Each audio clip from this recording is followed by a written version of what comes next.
Imagine for a second that you wake up and find a stack of cash on your table. No note, no context, just money.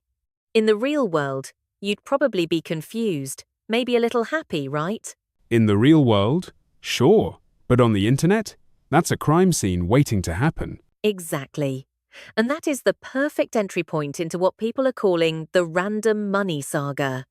I've been scrolling through this Harrison versus VeryDarkMan situation, and honestly, it feels like a psychology experiment gone wrong. It really does. It's fascinating because, on the surface, it's about money.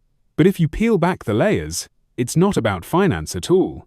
It's about how we communicate, or rather, how we fail to communicate in the digital age. So, for the benefit of anyone who has been lucky enough to stay off social media this week, lay out the players for us. We have two very different archetypes here. Right. On one side, you have Harrison. Think of him as the auditor of the internet. He's the guy who preaches fairness, transparency, accountability. He's usually calm, collected, very deliberate with his words. The guy who brings a spreadsheet to a knife fight. Precisely. And on the other side, you have VeryDarkMan, or VDM. He is the complete opposite energy. He's raw, he's loud, he's a disruptor. He's the guy who shakes the table just to see what falls off. So, the auditor meets the disruptor, and the catalyst is this mysterious, random money. From what I gathered, Harrison wasn't even attacking VDM initially, was he? That's the tragedy of it. Harrison's stance was essentially, hey, there's this money floating around, the source is unclear, and as public figures, we owe the audience an explanation. It was a call for transparency. He explicitly said he wasn't accusing anyone of theft. He just wanted the math to make sense. Which sounds reasonable in a vacuum. But we don't live in a vacuum. We live in an echo chamber. How did VDM take it? How do you think? He took it as a declaration of war. To VDM, a request for transparency sounded like an accusation of fraud. He came back swinging firm, fiery, claiming the money wasn't random at all, and that Harrison was just stirring the pot for clout.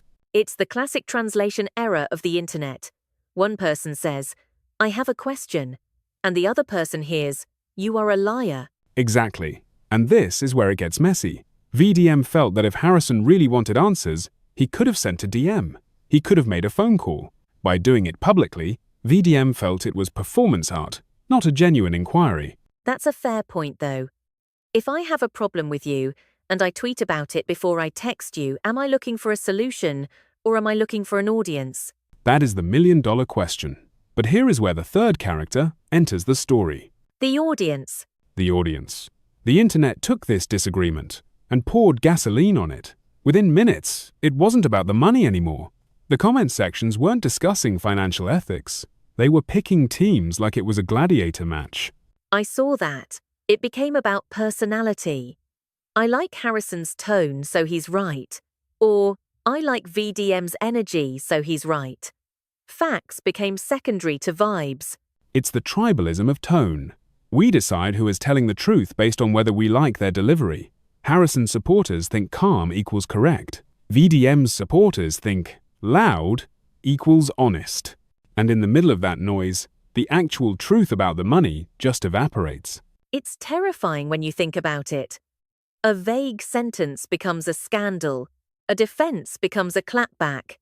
It feels like we've lost the ability to handle nuance. We have. And look at the irony, both of these men claim to want the same thing. They both say they hate misinformation. They both say they want clarity. Right. If they were locked in a room without Wi-Fi for 10 minutes, this would probably be resolved over a handshake. Without a doubt.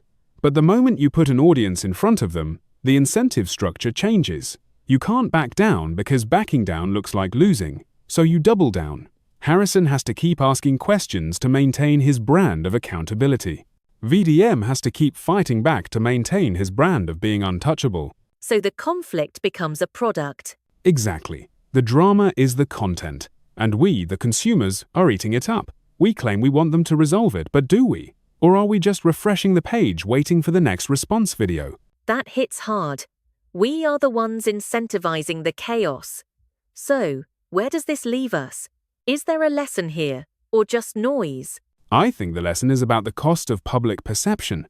We are watching two influential people potentially burn a bridge over a misunderstanding that the audience engineered. It's a warning sign. Before we jump into the comments to pick a side, maybe we need to ask, are we helping uncover the truth, or are we just funding the circus?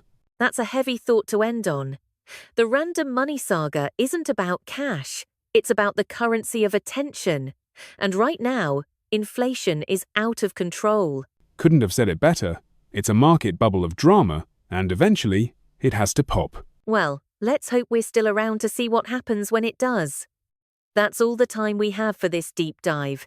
It's been a pleasure dissecting the madness with you. Always a pleasure. Until next time, keep your receipts. And maybe, just maybe, send a text before you tweet. Thanks for listening, everyone.